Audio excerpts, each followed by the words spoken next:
Direct na pamit mo na rin si Loris sa Sinimalaya. Tuloy raw ba ng August ang Sinimalaya or October? Alam mo, hindi ako qualified to talk. Ito present ka. Ito lang masasabi ko, ha? Okay, sige.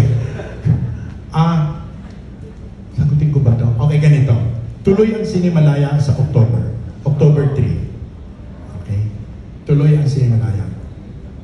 Nakabot sa birthday. Ito, sasabihin ko na ngayon, ha? Tuloy din ang Sinimalaya 2026. Wow! Okay?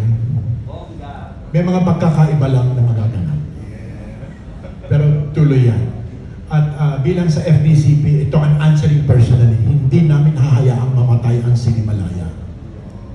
Okay? Kasi dito, from Sinimalaya came Dan Villegas, Antoinette Hadaone, you know, all the important new directors. We cannot possibly let it die because of the whims of individuals. Under CCP. Matutuloy ang Sinimalaya. Direct talking about Sinimalaya, gusto ko nang balikan. Total partner naman ng FDCP ng Sinimalaya, hindi ba? Or parang one of the We were supporters. just one of the supporters, hindi pa kami partner. Ano po yung damdamin ng batch this year na naging October na siya? Tulad ng nakasanayan na laging Agosto. No, anak, tinawag ko siyang anak, magkaedad lang kami nito. Ay, direct na. Sila rin ang nag-request.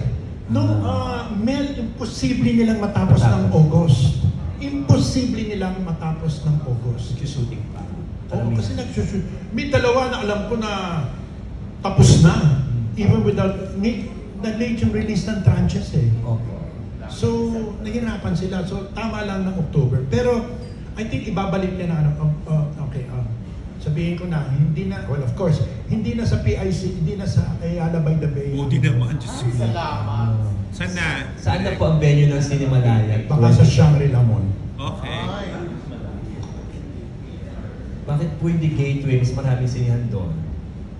Hindi nang pakialam kung mag-decide.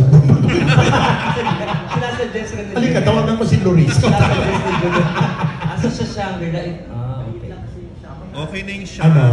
Maliit lang daw po yung Shang. Hindi ko alam. Okay? Wala na ako sa Sinimalaya. Tandaan. Nakikibalita lang ako. So at least meron pong private entities na sumuporta kung sakaling hindi mas full support ang CCP. Maniwala ka meron. Opo. At saka alam mo, Mel, ang nakaka-touch ng is, ang daming naniniwala sa kahalagahan ng Sinimalaya. A lot of people recognize the importance for it to die a death, a natural death. Thank you, Direk. First as part of the selection committee, and then eventually becoming the head of the monitoring and competition when Mel Chonglo left, hindi ba? My heart is with Sinimalaya. I started with the selection committee and short films of students and all the way up to that position. And that was one of the most painful things I had to give up when I became chairman of FDCP. I had to give it up.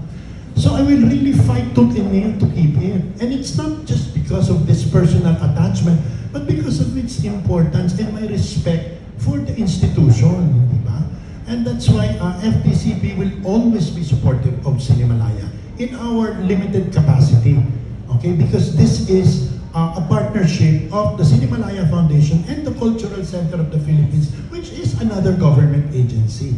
Our level of intervention, our level of participation is only limited to what is allowed. Okay?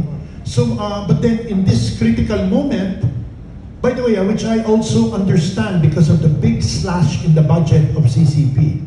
Okay? And that slash in the budget was also brought about because of the renovation of CCP. Di ba dapat 2025 makakabalik na tayo? Now it's 2027 na. Kasi habang inuungkat nila yung CCP, they found out na ang daming damage which created cost na nawala na para sa mga programs ng CCP. So I understand. But we will still not allow Sinimalaya to die. We will still not allow Sinimalaya to die. I personally, I will not allow it to die. And FDCP as an institution will always be supportive of it. Yun. Thank you po. Okay, thank you very much.